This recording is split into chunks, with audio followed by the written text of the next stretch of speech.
নমস্কার, good morning. তোমরা দেখছো তোমাদের প্রিয় চ্যানেল এক্সাম গাইড বাই ঋতু। বন্ধুরা, আরআরবি এনটিপিসি জিকে ক্লাসে তোমাদেরকে জানাই স্বাগত।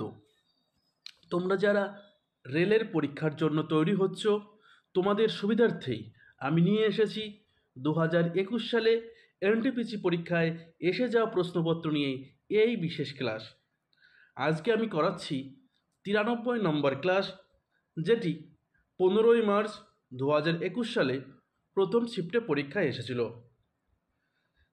ঠিক আছে, তো তোমরা যারা এখনও পর্যন্ত চ্যানেলটি সাবস্ক্রাইব করোনি, তো অবশ্যই চ্যানেলটি সাবস্ক্রাইব করে নেবে। ভিডিওটা ভালো লাগলে লাইক করবে, বন্ধুদের সঙ্গে শেয়ার করবে। তো চলো শুরু করি আজকের প্রশ্নপত্রগুলো।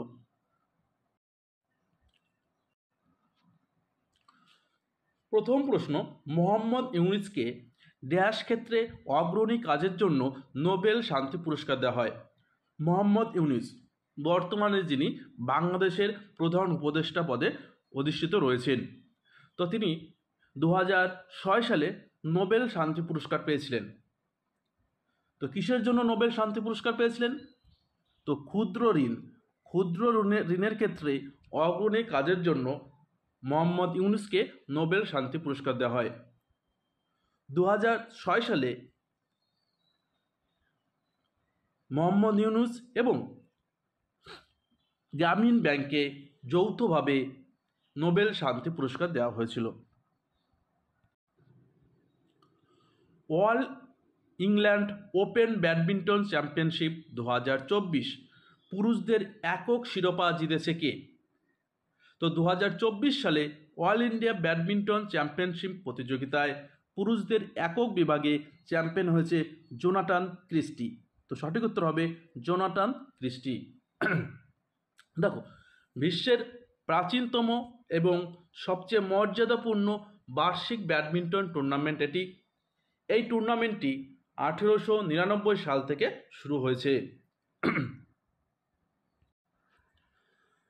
ভারতীয় বায়ুসেনার কোন পরিবহন বিমানগুলি মিশ্রিত বিমান জ্বালানিতে উড়তে পারদর্শী?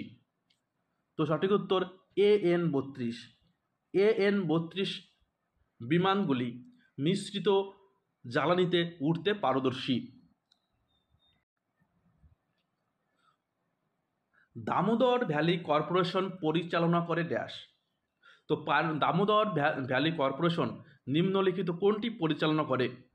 তো সঠিক উত্তর তাপবিদ্যুৎ কেন্দ্র। দামোদর ভ্যালি কর্পোরেশন কি পরিচালনা করে? তাপবিদ্যুৎ পরিচালনা করে। এই দামোদর ভ্যালি কর্পোরেশন কত সালে প্রতিষ্ঠিত হয়? তো দামোদর ভ্যালি কর্পোরেশন 1948 সালে প্রতিষ্ঠিত হয়েছিল। আর এর সদর দপ্তর কোথায়? তো এর সদর দপ্তর কলকাতা শহরে। ঠিক আছে, চল next. National environmental engineering research institute কোথায় অবস্থিত? তো এটি অবস্থিত মহারাষ্ট্রের নাগপুরে। মহারাষ্ট্রের নাগপুরে national environmental engineering research institute অবস্থিত। আর এটি প্রতিষ্ঠিত হয়েছিল 1958 সালে। তুলুগমা হলো একটি বাবর কর্তৃক ব্যবহৃত সামরিক কৌশল। বাবর কর্তৃক ব্যবহৃত একটি সামরিক কৌশল হচ্ছে তুলুগমা।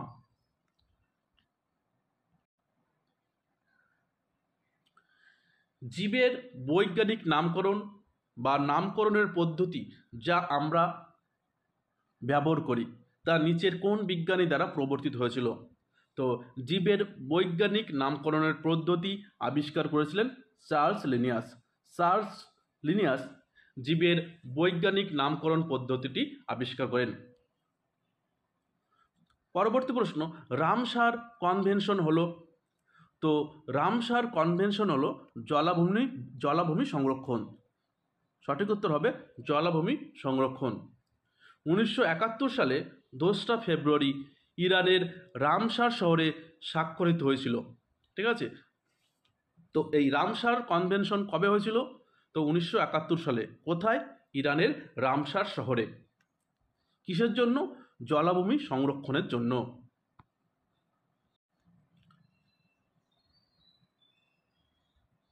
কোন দেশে G7 দেশগুলির পরিবেশ মন্ত্রীরা 2019 সালে গ্রহের অবস্থা নিয়ে উদ্বেগজনক প্রতিবেদন নিয়ে আলোচনা করতে মিলিত হয়েছিল। তো কোন দেশে? তো সঠিক উত্তর হবে ফ্রান্স। ফ্রান্সে 2019 সালে G7 গোষ্ঠীর দেশগুলি এই পৃথিবীর উদ্বেগের অবস্থা নিয়ে আলোচনা করতে মিলিত হয়েছিল। নিচের কোনটি ভারতে জিএসটি হারের স্ল্যাব নয়? দেখো 5%, 18%, 28%, 0%, এগুলো কিন্তু জিএসটি হারের স্ল্যাব, কিন্তু যেটি নয় সেটা হচ্ছে 10%। ভারতে 10% জিএসটি হারের কোনো স্ল্যাব নেই।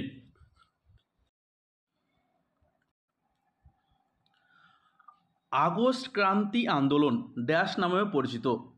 আগস্ট আন্দোলন যেটা শুরু হয়েছিল 1942 সালে, 1942 সালের 8ই আগস্ট। 1942 সালের 8ই আগস্ট এই আগস্ট ক্রান্তি আন্দোলন শুরু হয়েছিল, যা ভারত ছাড়ো আন্দোলন নামেও পরিচিত। তো সঠিক উত্তর হবে ভারত ছাড়ো আন্দোলন। পরবর্তী প্রশ্ন, ড্যাশ ছিল 2024 সালে বিশ্বের বৃহত্তম ইউরেনিয়াম উৎপাদনকারী দেশ? তো সঠিক উত্তর কাজাখস্তান। কাজাখস্তান বিশ্বের বৃহত্তম ইউরেনিয়াম উৎপাদনকারী দেশে পরিণত হয়েছে। হলদিঘাটের যুদ্ধ হয়েছিল? তো হলদিঘাটের যুদ্ধটি হয়েছিল 1576 সালে। 1576 সালে হলদিঘাটের যুদ্ধ হয়েছিল। দেখো, মেবারের মহারানা প্রতাপের নেতৃত্বাধীন রাজপুত বাহিনী এবং মুঘল সম্রাট আকবরের সেনাপতি মান সিংয়ের নেতৃত্বে মুঘল সাম্রাজ্যের মধ্যে হলদিঘাটের যুদ্ধ হয়েছিল। তো হলদিঘাটের যুদ্ধ কাদের মধ্যে হয়েছিল? রাজপুত এবং মুঘলদের মধ্যে। ঠিক আছে, রাজপুত এবং মুঘলদের মধ্যে এই হলদিঘাটের যুদ্ধ হয়েছিল, যার নেতৃত্বে ছিলেন মহারানা প্রতাপ এবং রাজা মান Singh.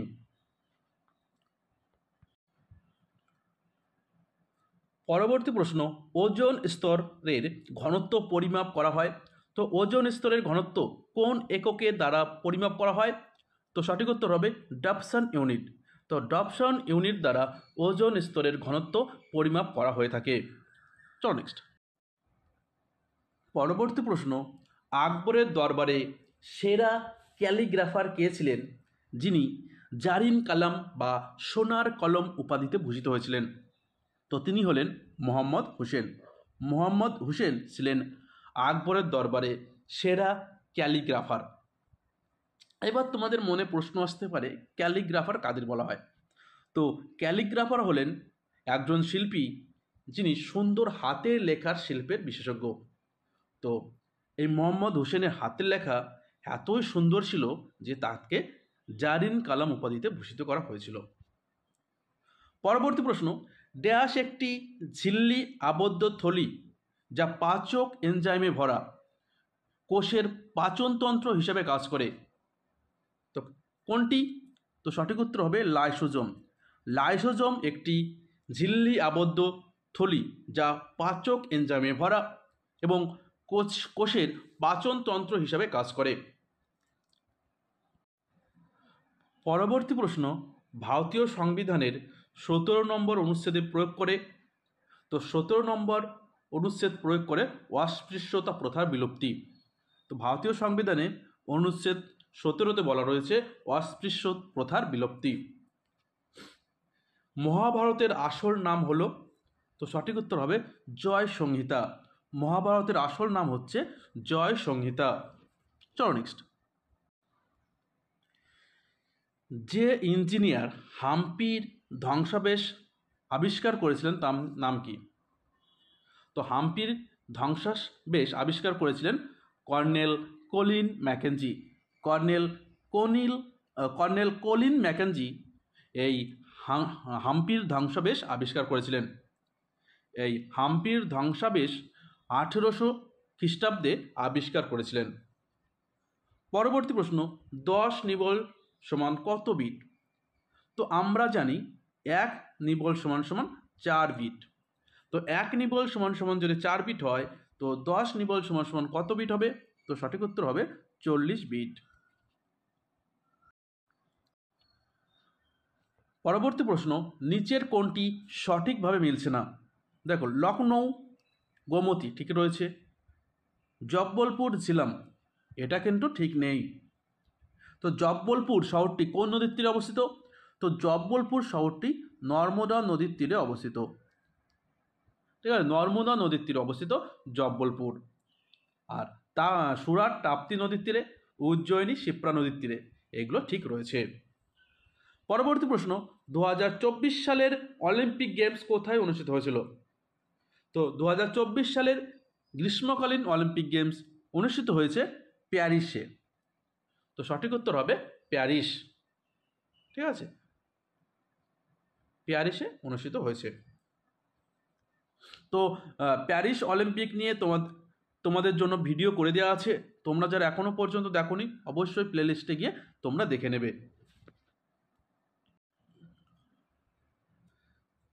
National highway authority of India কবে প্রতিষ্ঠিত হয়েছিল? তো এটি national highway authority of India প্রতিষ্ঠিত হয়েছিল 1988 সালে। জাতীয় সড়ক দেখভাল মেরামতের কাজ কিন্তু এই national highway authority of India করে থাকে। পরবর্তী প্রশ্ন, নিচের কোনটি মহারত্ন কোম্পানি? তো Bharat electronics limited, Bharat electronics limited এটা কিন্তু মহারত্ন কোম্পানির উদাহরণ। পরবর্তী প্রশ্ন, আয়তন অনুযায়ী নিম্নলিখিত ভারতের কোন রাজ্যটি সর্বনিম্ন এলাকা আছে? তো দেখো, অপশন অনুযায়ী কিন্তু আমাদের বলতে হবে। আমাদের আয়তন অনুযায়ী সবচেয়ে ছোট রাজ্য হচ্ছে গোয়া। ঠিক আছে, আয়তন অনুযায়ী সব থেকে ছোট রাজ্য হচ্ছে গোয়া।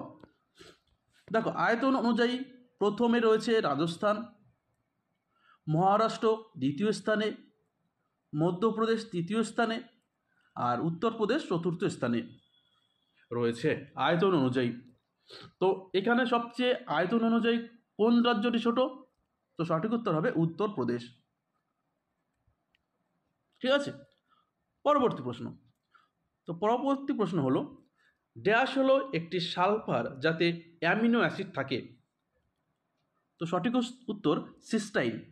সিস্টাইন হলো একটি সালফার যাতে অ্যামিনো অ্যাসিড থাকে।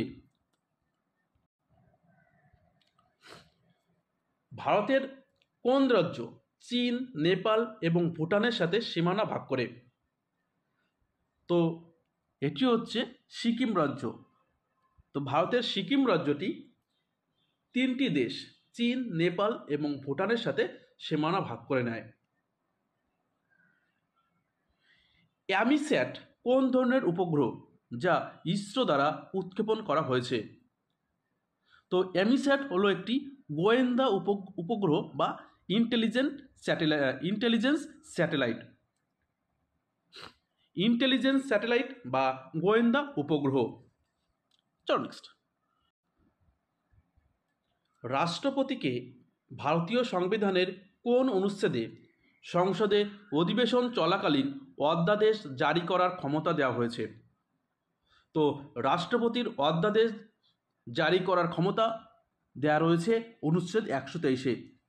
অনুচ্ছেদ 123-এ রাষ্ট্রপতির অধ্যাদেশ জারি করার ক্ষমতা দেওয়া রয়েছে। একটি সুক্রোজ অণুতে ড্যাশ কার্বন পরমাণু থাকে। তো দেখো, সুক্রোজের সংকেত কি? C12, H22 ও 11। তো সি হচ্ছে কার্বন, কার্বন এখানে কটা আছে? 12টি। তো সঠিক উত্তর হবে 12। আর হাইড্রোজেন রয়েছে 22টি এবং অক্সিজেন রয়েছে 11টি। ঠিক আছে, তো সুক্রোজে হাইড্রোজেন থাকে কয়টি? হাইড্রোজেন অণু থাকে 22টি এবং অক্সিজেন অণু থাকে 11টি। ঠিক আছে,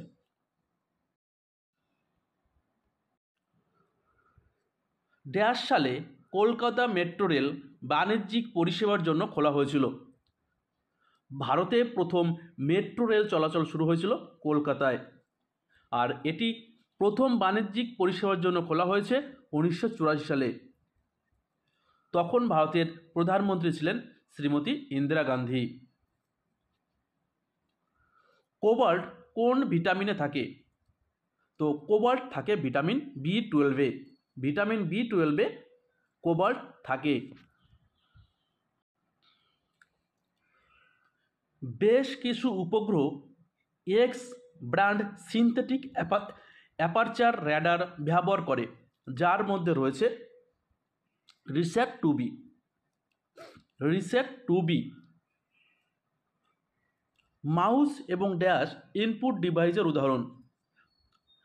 দেখো, স্পিকার, মনিটর এবং প্রিন্টার এগুলো কিন্তু আউটপুট ডিভাইসের উদাহরণ।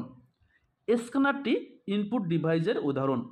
তো মাউস এবং স্ক্যানার এগুলো কিন্তু ইনপুট ডিভাইসের উদাহরণ। ঠিক আছে, চলো নেক্সট। হিমাচল প্রদেশের কুলু উপত্যকা এবং লাহৌল ও স্পিতি উপত্যকা ড্যাশ দ্বারা সংযুক্ত। তো সঠিক উত্তর হবে রোহতাং পাস। রোহতাং পাস, যা হিমাচল প্রদেশের কুলু উপত্যকা এবং লাহৌল ও স্পিতি উপত্যকাকে সংযুক্ত করে।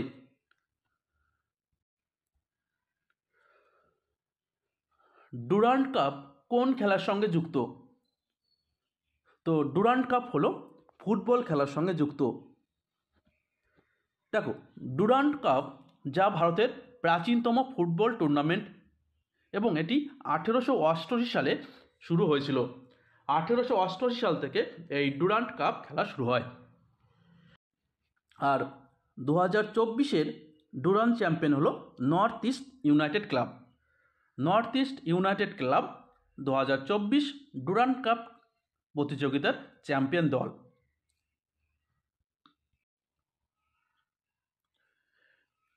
পিএনজি ফাইল হলো একটি পিএনজি হলো একটি ইমেজ ফাইল বা ছবি রাখার ফাইল। তো কম্পিউটারের ক্ষেত্রে পিএনজি হলো একটি ইমেজ ফাইল বা ছবি রাখার ফাইল। ভারতীয় সংবিধানের দ্বিতীয় তপশিলের সাথে সম্পর্কিত কোনটি? তো ভারতীয় সংবিধানে দ্বিতীয় তপশিলে রয়েছে রাষ্ট্রপতি, রাজ্যপাল, প্রধান বিচারপতি, হাইকোর্ট এবং সুপ্রিম কোর্টের বিচারকদের বেতনের কথা।